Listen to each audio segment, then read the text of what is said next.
Welcome to the Red Bull Romaniacs GPS tutorial. We will use this model of GPS because it's the most widely used, and everything I'll show you is very similar to even other models. So first we turn it on, we press for a couple of seconds here.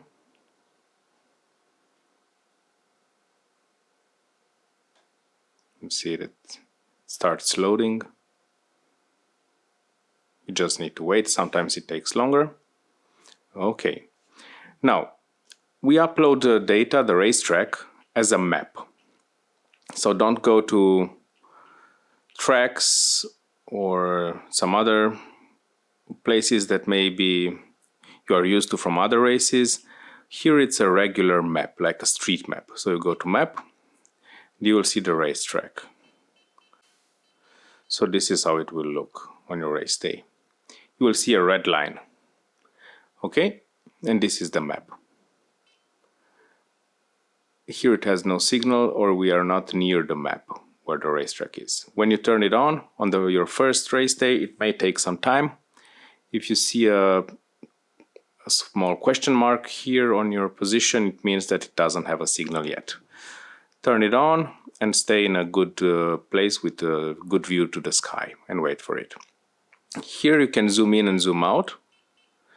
Here we'll see your zoom level. You zoom in and zoom out depending on your speed. If you have a section with a faster riding, you zoom a bit out so that you can see further ahead. If it's a more technical part where you want to see at the crossroads exactly if your road goes to the right a bit or not, you zoom in. This is up to you. There is no correct setting. It's important on these models that have this joystick here, this is a small joystick, sometimes you may accidentally press it to the side.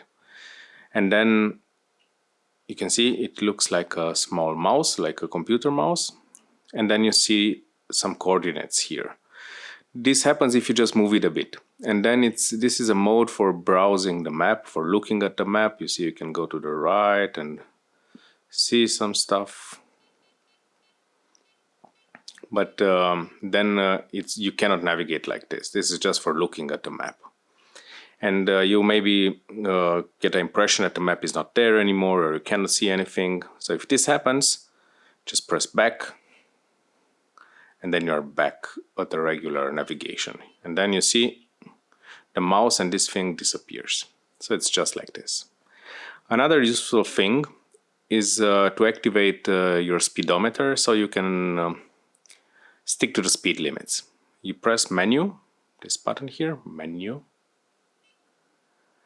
set up map, data fields, and then you activate 1, let's say. Then you go back, and then again menu, and then change data fields. And you click once just to select it, and you can have different things. The speed is this regular speed. Press OK, and then back just to exit the setting mode. And then you have the speed. Another useful thing to have is, and to know, is how to see if your GPS is recording. I don't know if you see here, this GPS right now left some blue lines. It's just it got a pretty bad signal here indoors. But then it thinks that it's moving a bit and it leaves these blue lines. This is the recording. And during the race, you need to have your recording on.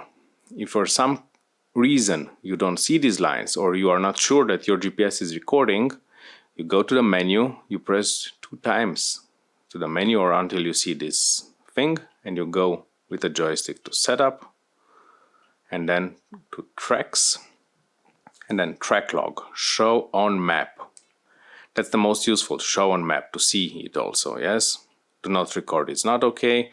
Record, do not show on map, it's not useful. Record, show on map. And that you leave it to auto most often when full, because it's enough memory for one race day. Here you can change the color of what you see behind you. You can put it in a more visible color if you think it's not enough. And that's it.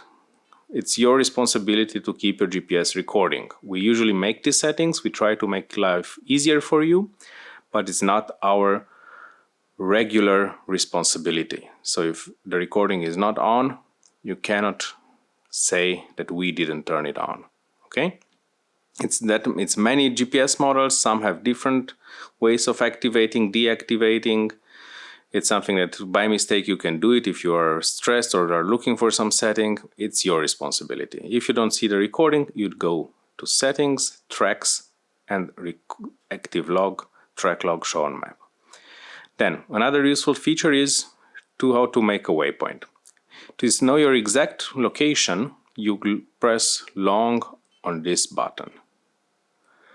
And then you will see it creates a waypoint. It will assigns it a number.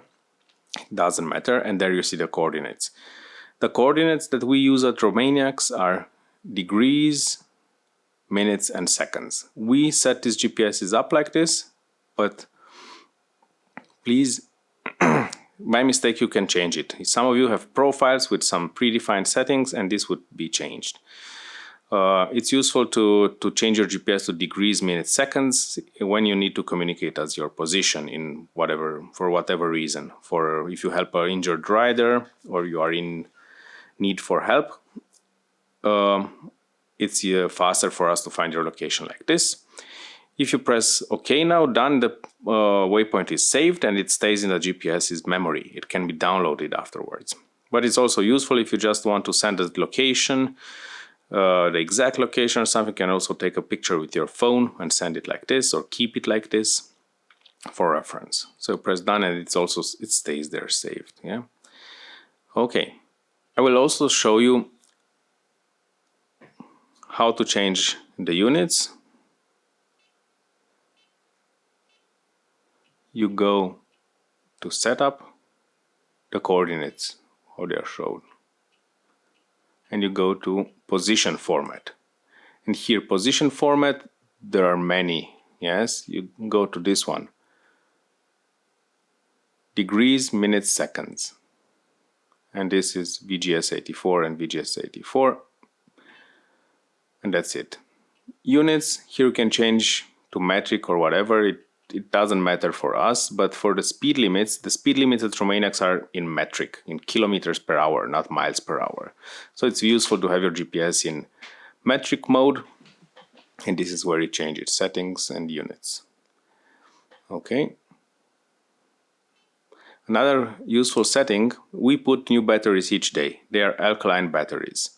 But some of you, maybe it sometimes change batteries to rechargeable ones or whatever batteries you may have used before or you changed during the race, and you need to have it correctly set up to your actual battery type. So system, and you go here, battery type alkaline.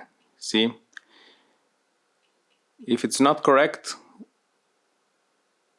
if you have a rechargeable battery and you have it selected on alkaline, the GPS will not show the correct battery level. Or if you have an alkaline battery in it and you have a setting here for rechargeable, then you will think that the batteries are dead. Many people come to us and say, why you didn't put new batteries, my GPS, it's already dead. Different battery types have different voltages, and that's how the GPS measures how full it is. But the setting needs to be exactly like the batteries that are in it. The batteries that we supply are alkaline.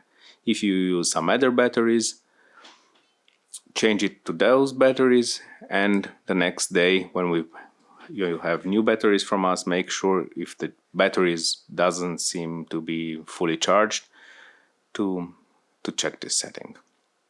That would be all for the GPS training.